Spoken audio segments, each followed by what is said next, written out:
এই যে পারফরমেন্সগুলো মানে আমার ভয় লাগে যে আমি বা আমরা যারা একটু নায়ক নায়িকা বলেন সবাই খুব ভয়ে আছি অন্যরা সবাই এত ভালো অভিনয় করছে আমরা আসলে টিকবো কি না।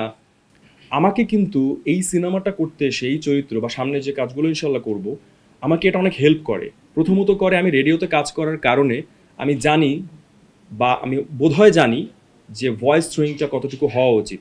আমি একটু যোগ করি, আমি বেশ কিছু প্রায় 23টা ছবির ডাবিং করেছি হিরোদের, ওইখান থেকে আমার একটা এক্সপিরিয়েন্স আছে। তা আমি যখন এই ছবিটা করতে গিয়েছি তখন আমাকে না এই অভিজ্ঞতাগুলো আমি একটা টেলিভিশনে বাচ্চাদের শো করেছি, সেলিব্রিটিদের শো করেছি, নাটকে অভিনয় করতে গিয়ে ক্যামেরার অ্যাঙ্গেলগুলো বুঝেছি, আমি কলকাতায় অভিনয় নিয়ে প্রশিক্ষণ নিয়েছি।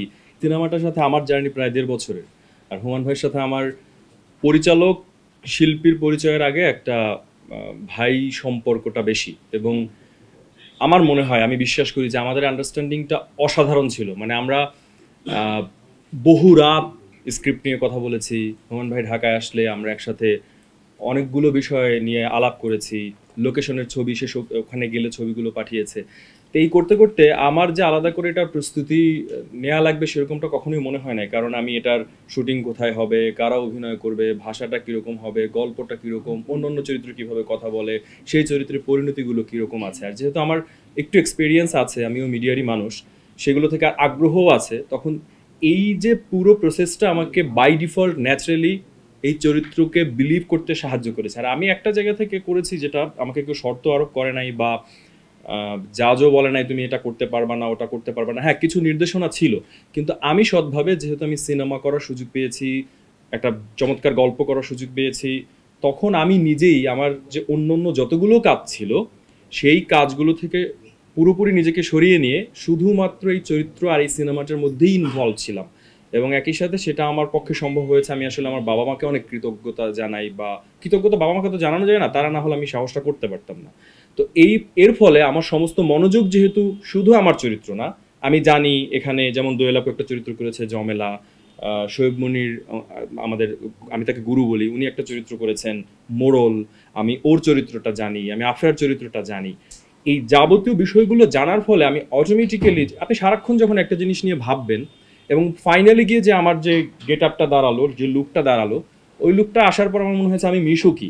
এবং আমার মনে হয় শুটিং শেষ করার পর হুমায়ুন ভাই আমাকে একদিন একটু খালি বকা দিয়েছিলেন যে আমি কেন ওটা কেটে ফেলছি। কারণ শুটিংটা করে আসার পর আমি আয়নায় নিজেকে খুঁজে পাচ্ছিলাম না, আমার মনে হচ্ছিল এটা মিশু, আর নিতে পারছিলাম না। তো আমার এই জার্নিতে এই পুরো প্রসেসটা, এই যে এতখানি সময় দেয়া, এবং আমি একটু নিজেকে নিজে ক্রেডিট না, একটা ভালো লাগা দেই যে আমি ওই সাহসটা করতে পেরেছি, যে পুরো 1.5 বছর আমি আর কিচ্ছু করিনি। আমি জানি না এই সিনেমা কতজন মানুষ কিভাবে পছন্দ করবে, কি হবে না হবে। আমি একজন অভিনয় শিল্পী হিসেবে পারি।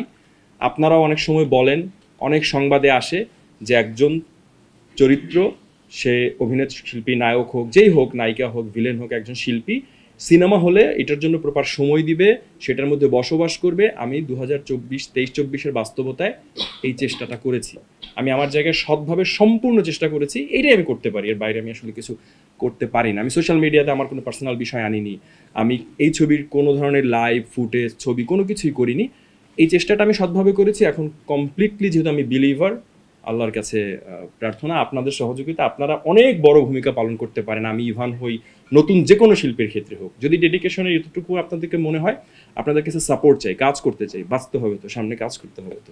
অনেক ভাঙতে হয়েছে, অনেক ভাঙতে হয়েছে। প্রথমতই একটা ট্যাবু আছে, এটা আমি আজকে একটু বলি, যে আমি নাম ধরে বলছি না, হাউস হোক, ডিরেক্টোরিয়াল টিম হোক, অনেকেরই একটা কথা আছে যে উপস্থাপনা যারা করে ওরা আসলে কতখানি অভিনেতা হয়ে উঠতে পারে কি পারে না, এরকম একটা কনফিউশন ছিল। যদিও অনেক উদাহরণ আছে, অনেকে সাকসেসফুল ছিলেন। আর একটা ছিল যে আমি এত বেশি টেলিভিশন প্রেজেন্স আমার ছিল, রেডিওতে প্রেজেন্স আমার ছিল, তো আমার একটা চেহারার ফরম্যাট মানুষের মনে গেঁথে গিয়েছিল। তো এটা নিয়ে আমার পরিচালককে ভালো আসলে হ্যাপার মধ্যে দিয়ে যেতে হয়েছে, যে এবং আজিজ ভাইও পরে সবাই মিলে যে না, ওকে এমনভাবে দেখতে চাই, একটু আগে যে বলে গেল যে এই চরিত্রের সাথেও আলাদা কেউ একটা। তো এখন আমি ওই যে হিমু যেটা বললো যে এর আগে আমি যে কাজগুলো করেছি, আমাকে কিন্তু এই সিনেমাটা করতে এসে এই চরিত্র বা সামনে যে কাজগুলো ইনশাল্লাহ করব আমাকে এটা অনেক হেল্প করে। প্রথমত করে আমি রেডিওতে কাজ করার কারণে আমি জানি বা আমি বোধহয় জানি যে ভয়েস থ্রোয়িংটা কতটুকু হওয়া উচিত। আমি একটু যোগ করি, আমি বেশ কিছু প্রায় 23টা ছবির ডাবিং করেছি হিরোদের, ওইখান থেকে আমার একটা এক্সপিরিয়েন্স আছে। তা আমি যখন এই ছবিটা করতে গিয়েছি তখন আমাকে না এই অভিজ্ঞতাগুলো আমি একটা টেলিভিশনে বাচ্চাদের শো করেছি, সেলিব্রিটিদের শো করেছি, নাটকে অভিনয় করতে গিয়ে ক্যামেরার অ্যাঙ্গেলগুলো বুঝেছি, আমি কলকাতায় অভিনয় নিয়ে প্রশিক্ষণ নিয়েছি। এই সব কিছু যখন একটা সুযোগ পেলাম তখন আমি দেখলাম যে আমাকে বরঞ্চ প্রত্যেকটা জায়গা হেল্প করেছে। যখন আমি কোনো কোনো জায়গায় গিয়ে বাচ্চাদের সাথে কীভাবে কথা বলতে হবে তখন আমাকে হেল্প করেছে বাচ্চাদের শোটা। যখন আমি একটু ডিফারেন্ট ক্যারেক্টারের মধ্যে থেকে ওইখানে একটু অন্য শেড করতে হবে তখন আমাকে হেল্প করেছে ডাবিং এক্সপিরিয়েন্স। আমাকে নাটকের অভিজ্ঞতা হেল্প করেছে ক্যামেরা অ্যাঙ্গেল বোঝার। কাজেই ওই কাজগুলো সমন্বিত সমষ্টি যোগফল হচ্ছে পটুতে আমার অভিনয়, ওর ফলাফলের অপেক্ষায় এখন।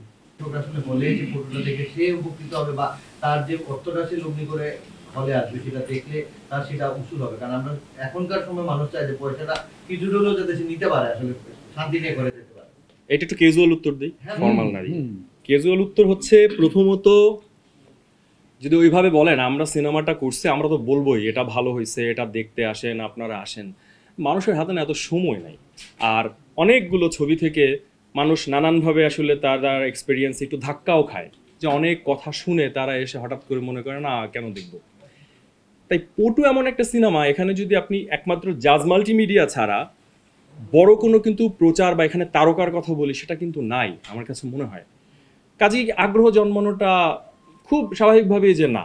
এবার বলি, যখন পটুর আমরা প্রথম লুক ছাড়লাম মানে পোস্টার, তারপর যখন ইমু ভাই বললেন, ট্রেলার আসলো, প্রোমো আসলো, তখন কিন্তু একটু একটু করে সোশ্যাল মিডিয়াতে ভিউজটা চেঞ্জ হয়েছে। আপনি তো স্বীকার করলেন যে আচ্ছা ট্রেলার ওকে, আমি হলে না গেলেও হয়তো এটা কখনো ওটিটি বা অন্য ইয়াতে আসলে আমি দেখবো, মনে হয় কিছুটা আগ্রহ এরকম তৈরি হয়েছে। এবার একটা সত্য কথা বলি, এই আগ্রহটা তৈরি করতে পারবেন আপনারা, আমরা পারবো না। আমরা সারাক্ষণ যদি বলি যে আসেন সিনেমাটা দেখেন, আমি ভালো করছি, ও ভালো করছে, আমরা নতুন, আমাদের হেল্প করেন, এগুলো এক ধরনের অ্যাপ্লিকেশন, দ্যাট ইজ ফাইন। কিন্তু আপনারা যদি সত্যি বা ছবিটা দেখারও সুযোগ আছে কিনা আমি জানি না। আমি এর আগেও বলছিলাম যে পার্শ্ববর্তী দেশের কথাই বলেন, যে সেখানে শাহরুখ খানদের সিনেমা হচ্ছে, সুপারস্টারদের সিনেমা হচ্ছে, আবার কিন্তু 12 ফেল বা লাপাত্তা লেডিসের মতন সিনেমাও মানুষ পছন্দ করছে। প্রচার ছাড়া, সাংবাদিকদের সহযোগিতা ছাড়া এরকম একেবারে নতুন, সে পটুই হোক, কালকে আরেকটা নতুন চেষ্টাই হোক, এবং সেখানে যদি আসলেই ভালো কিছু থাকে, এই যে ধরেন একটা জার্নি আমরা সিনেমাতে করলাম, আমি একটু সময় নিচ্ছি আর 1 মিনিট, এই যে জার্নিটাতে একটা সিনেমা 1.5 বছর ধরে হলো, সেই সিনেমার কোনো লাইভ নাই, কোনো ক্যারেক্টারের লুক প্রকাশ নাই, কোনো অযাচিত আমরা মনে হয় আপনাদেরকে বিরক্ত করে কোনো ধরনের প্রমোশনও করি নাই। এই যে একটা চেষ্টা, পুরো একটা টিম এতগুলো কষ্ট করা, এরকম একটা লোকেশনে যাওয়া, বাংলাদেশের গল্প, সেখানে সত্যি সত্যি কোনো সেট বানানো না, সত্যি সত্যি ওই জায়গাটা যাওয়া, ও আজকে এখানে একটা বড় সাক্ষী হিসেবে বসে আছে, এগুলো যদি সিনেমার জন্য সব চেষ্টা হয়, পটু একটা উদাহরণ হতে পারে। শুধু এখন পটুর সবকিছু আসলে আল্লাহ তাআলা এবং আপনাদের হাতে। আপনাদের যদি এই পুরো চেষ্টাগুলো দেখে, এই প্রমোশনগুলো, এই ট্রেইলার বা সবকিছু দেখে বা একটা দুটো শো দেখে মনে হয় আসলেই পটুর দেখা উচিত, তাহলে মানুষ তো অনেক ব্যস্ত, সোশ্যাল মিডিয়াতে অনেক কন্টেন্ট, সিনেমা হলে আসার ধৈর্য এবং সে সময়টা পাবে আপনাদের কাছ থেকে। যদি আমরা একটুও ভালো করি, সমস্ত কিছু এখন আপনাদের হাতে আছে, আপনাদের দিকে আমিও তাকিয়ে আছি, আমার পুরো টিম তাকিয়ে আছে। আচ্ছা দর্শক না, ওইটা যদি বলি সেটা হচ্ছে যে দর্শক আরেকটা কারণে দেখবে। প্রথমত দেখবে পিওর কমেডি কাকে বলে, মানে একদম রিয়েল কমেডি। আমাদের সিনেমাতে অনেক দিন ধরে রিয়েল কমেডি আমি দেখি না, একটু জোর করে হাসানোর চেষ্টা হয়, 1 নাম্বার 2 হলো ওই কমেডিতে ক্যারেক্টারে যেহেতু কোনো পরিচিত মুখ নাই, ওনাকে ওই ক্যারেক্টারই মনে হবে ঝটার হেয়ার কাট। তারপর আজিজ ভাইও বলে গেছেন, ডিরেক্টরও বলবেন, চোখের যে শান্তি, একটা চর দেখছি, বড় ওয়াইড ফ্রেম, একটা দৃশ্যে প্রায় 4000 গরু আছে, বা একটু সিনেমাটিক শর্টস। তারপর আমি এখানে বলি, তাকে তো বললামই, তাকে আমি গুরু বলি যেহেতু তারা আছেন, তার অভিনয়, সে অনেক অভিনয় করেছে, কিন্তু আমি খুব অধিকার নিয়ে বলি যে আপনার বোধ হয় এইটা একটা কাউন্টেবল সিনেমা হবে। আমি দোয়েল আপুকে বলি যে আপু, আমি টিকিট কেটে একবার শুধু তোমার অভিনয় দেখার জন্য সিনেমাটা দেখব। এই যে পারফরমেন্সগুলো, মানে আমার ভয় লাগে যে আমি বা আমরা যারা একটু নায়ক নায়িকা বলেন সবাই, খুব ভয়ে আছি অন্যরা সবাই এত ভালো অভিনয় করছে, আমরা আসলে টিকবো কি না এইটা দেখার জন্য, এতগুলো নতুন মানুষ দেখার জন্য, একটা চরের গল্প দেখার জন্য, দারুণ কিছু গান দেখার জন্য, এবং বাংলাদেশে একটা ভিন্ন গল্প, একটা ভিন্ন রকম থ্রিলার কমেডি ক্রাইমের গল্প দেখার জন্য দর্শকরা হলে আসবেন, এই বিশ্বাসটুকু আছে, এবং পরিবার নিয়ে আসতে পারবেন, সবাইকে নিয়ে আসতে পারবেন।